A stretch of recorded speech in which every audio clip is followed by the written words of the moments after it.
Hello बच्चों। आज हम डिस्कस करने वाले हैं कि बच्चे को सेकंड ड्रॉप लेना चाहिए या नहीं लेना चाहिए।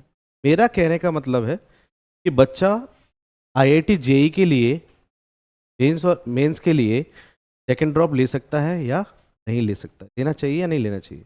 तो इसमें क्या होता है, बच्चे अपने कॉन्फिडेंस के हिसाब से सेकंड ड्रॉप लेते हैं और नहीं भी लेना चाहिए। ठीक है। अब इसमें क्या होता है, बच्चा जब ड्रॉप लेता है तो बच्चे को फुल कॉन्फिडेंस होता है कि मैं कर लूँगा, जो मैंने गलतियाँ करी, जो मैंने मिस्टेक्स करी पहले ड्रॉप में, है ना, वो मैं अब नहीं करूँगा। वो कर सकता है।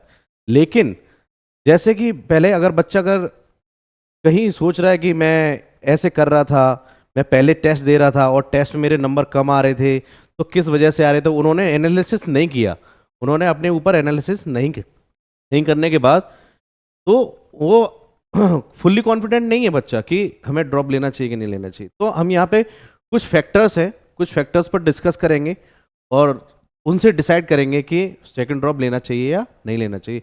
दोनों ही अच्छा है, लेना भी चाहिए बच्चे को और नहीं भी लेना चाहिए। तो पहला है इसमें मिस्टेक्स, पहला है मिस्टेक्स जो कि फर्स्ट ड्रॉप में करी होंगी। देखिए मिस्टेक्स क्या है कि जैसे बच्चा तैयारी के दौरान क्या करता है, कभी स्टार्टिंग में एब्सेंट हो जाता है, क्लासेस में नहीं जाता है, या टेस्ट को मिस कर देता है, वो हल्के में लेता है, वो टेस्ट को या टेस्ट सीरीज को हल्के में लेता है। तो यहाँ पे क्या होता है, बच्चा लूज हो जाता है, कॉन्फिडेंस खो देता है। तो यहाँ पे मिस्टेक्स जो करता है बच्चा, उन पर अगर एनालिसिस कर ले तो ड्रॉप लेने की बारी ना आए, है ना। तो मिस्टेक से सीखना चाहिए हमें। जब भी हम जेई की तैयारी कर रहे हैं तो मिस्टेक जो हम कर रहे हैं उससे हमें सीखना चाहिए। तो ड्रॉप ले रहा है अगर बच्चा, तो मिस्टेक से सीखना चाहिए। सीखने के बाद आपको पता चलना चाहिए कि आपने जो मिस्टेक करी है फर्स्ट ड्रॉप में, है ना, वो अब नहीं दोहराएंगे, अब नहीं करेंगे, तो आपको ड्रॉप लेना चाहिए। ठीक है। तो अभी क्या होता है, जैसे बच्चा क्लास में पढ़ रहा होता है, क्लास में बहुत सारे बच्चे होते हैं, 200-300 की स्ट्रेंथ होती है। तो वहां पे क्या होता है, बच्चा जब स्टार्टिंग में देखता है कि बच्चे के नंबर किसी और बच्चे के 10 बच्चों के नंबर ज़्यादा आ रहे हैं और मेरे नंबर कम आ रहे हैं, तो वो बच्चा क्या करता है, बोरिंगनेस फील करता है। बोरिंगनेस क्या होता है, जैसे कि कॉन्फिडेंस नहीं आता उसको कि हमारे नंबर कब ज़्यादा आएंगे, हम मैं कैसी तैयारी करूं, तो बोरिंगनेस होने लगती है। मतलब क्या होता है कि जैसे बच्चा सेकंड ड्रॉप लेता है तो वो क्या है, बार बार वो क्वेश्चन को देखता है। जैसे फर्स्ट ड्रॉप में वो क्वेश्चन करे उसने, जैसे मान लीजिए क्वाड्रेटिक मैथमेटिक्स में क्वाड्रेटिक इक्वेशन है, तो वो क्वेश्चन पहले वो कर चुका फर्स्ट ड्रॉप में, अब सेकंड ड्रॉप में भी वैसे ही क्वेश्चन देख रहा है। तो सेकंड ड्रॉप जब बच्चा लेता है तो वहां पे आपको सेकंड उसमें बोरिंगनेस नहीं होना चाहिए। मतलब अगर वो बोरिंगनेस हो रहा है तो आपको फिर वो मजा नहीं आएगा, जो आपने फर्स्ट ड्रॉप में किया वैसे ही आप करने वाले हो। तो बोरिंगनेस नहीं होना चाहिए, वो पक्की पकड़ होना चाहिए उन क्वेश्चंस पर। ठीक है, तो बोरिंगनेस नहीं होना चाहिए। ओके। फर्स्ट टाइमर्स क्या होते हैं, जैसे कि मान लीजिए ट्वेल्थ का बोर्ड का एग्जाम है, इस वजह से हमने अच्छा एग्जाम नहीं दे पाया, या कोई और दिक्कत थी, जैसे टेस्ट में नंबर कम आ रहे थे, हम वहाँ पे डिमोटिवेट हो गए, तो हमने क्या सोचा कि इस बार थोड़ा सही नहीं कर पा रहे क्योंकि बोर्ड है, अगली बार हम अच्छा करेंगे क्योंकि बोर्ड नहीं होगा, और हम फुल्ली कॉन्फिडेंट होके सीधा सीधा हम इसी पर फोकस करेंगे। तो यहाँ पे क्या होता है, फर्स्ट टाइमर्स में बच्चा पहली बार पढ़ रहा होता है सारी चीज़ें, बहुत सारे चैप्टर्स ऐसे होते हैं जो उसने पहले नहीं पढ़े होते हैं।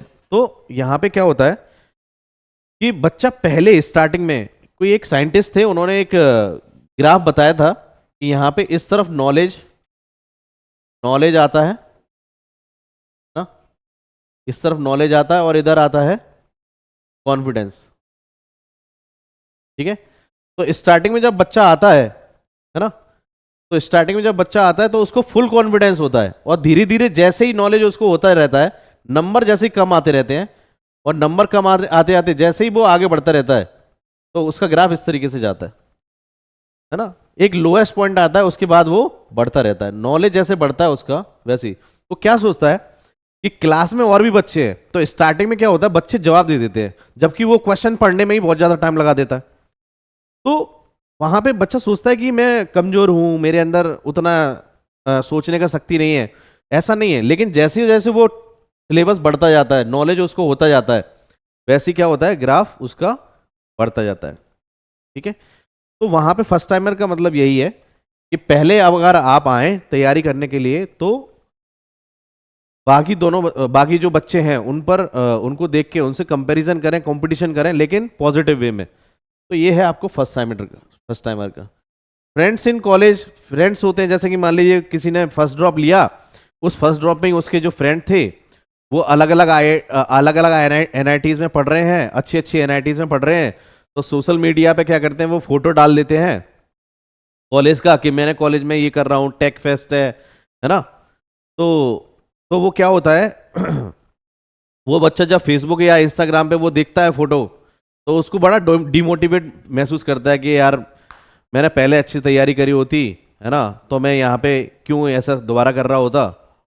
तो ये थोड़ा सा होता है कि जब बच्चे के जो दोस्त होते हैं वो अलग अलग एनआईटीज में अच्छे से पढ़ रहे होते हैं या आईआईटीज में पढ़ रहे होते हैं, तो वो भी बोरिंगनेस महसूस करता है, थोड़ा सा डिमोटिवेट होता है। लेकिन डिमोटिवेट नहीं होना है कभी भी, है ना, तो उससे कभी भी डिमोटिवेट नहीं होना है। प्लेसमेंट इफेक्ट क्या आता है सेकंड ड्रॉप लेने का?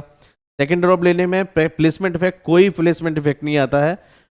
फर्क ये पड़ता है कि जैसे मान लीजिए कि आप प्लेसमेंट में बैठे, मान लीजिए एक और बच्चा है, उसने कोई ड्रॉप नहीं लिया, फर्स्ट ड्रॉप में ही उसने मान लीजिए 10 में से मैं अगर बोलूं कि प्लेसमेंट में बैठा, तो वहां पे टेस्ट में 10 में से 5 नंबर आए, और जो आपने सेकंड ड्रॉप लिया है उसके भी आपके 10 में से 5 नंबर आए।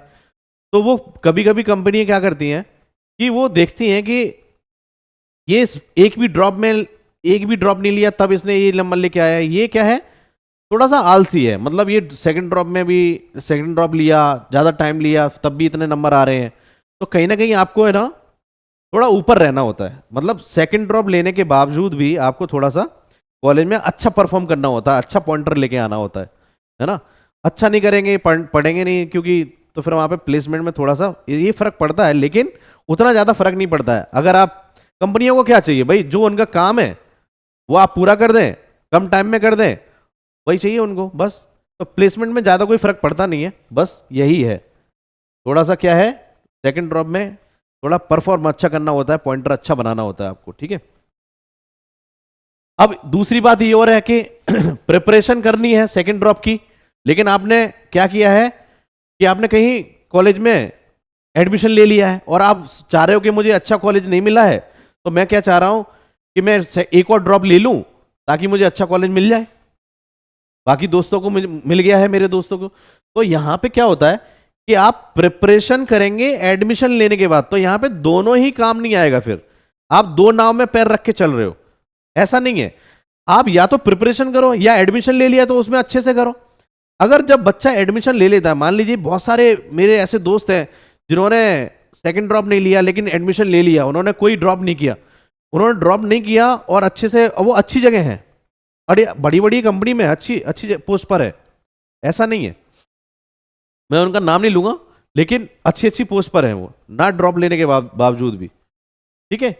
तो प्रिपरेशन कर रहे हैं तो प्रिपरेशन करें, एडमिशन ले लिया है तो वहां पे भी अच्छा कर सकते हैं। देखिए क्या होता है, जब बच्चा कहीं एडमिशन ले लेता है तो वहां पे क्या होता है कि पहला ये है कि अगर बहुत अच्छे से पढ़ाई करी, बहुत अच्छे से सीखा चीजों को, तो वहां पे बच्चा अच्छा कर सकता है।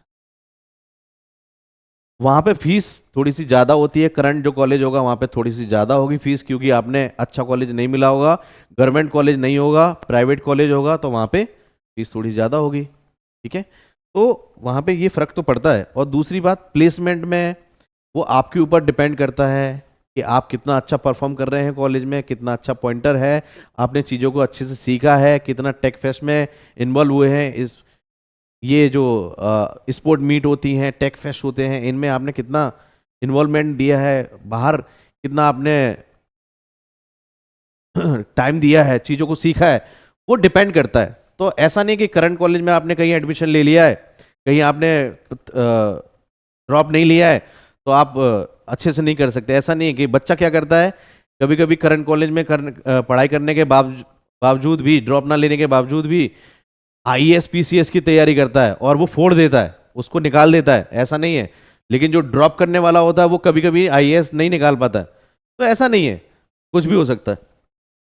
करंट कॉलेज में क्या होता है, बहुत सारे फैक्टर्स होते हैं कि आईआईएम में जा सकता है बच्चा पढ़ाई करके, है ना, आईएएस सिविल, आईएएस पीसीएस की तैयारी कर सकता है, आईएएस पीसीएस सिविल की तैयारी कर सकता है ना, खुद की कंपनी खोल सकता है, खुद की कंपनी खोल सकता है, खुद की कंपनी खोल सकता है।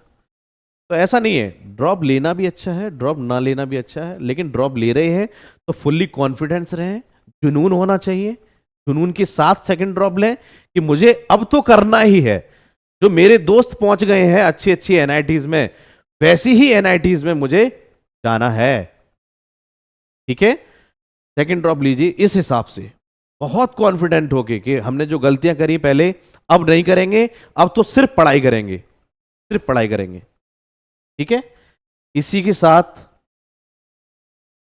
मैं कहूंगा बच्चों बहुत मेहनत करिए, बहुत अच्छे से पढ़ाई करिए। जो जेई की पढ़ाई होती है वो बहुत ही महत्वपूर्ण है, बहुत ही इंपॉर्टेंट है आपके भविष्य के लिए। तो बहुत अच्छे से पढ़ाई करें और अच्छे कॉलेज में एडमिशन लें। थैंक यू बच्चों।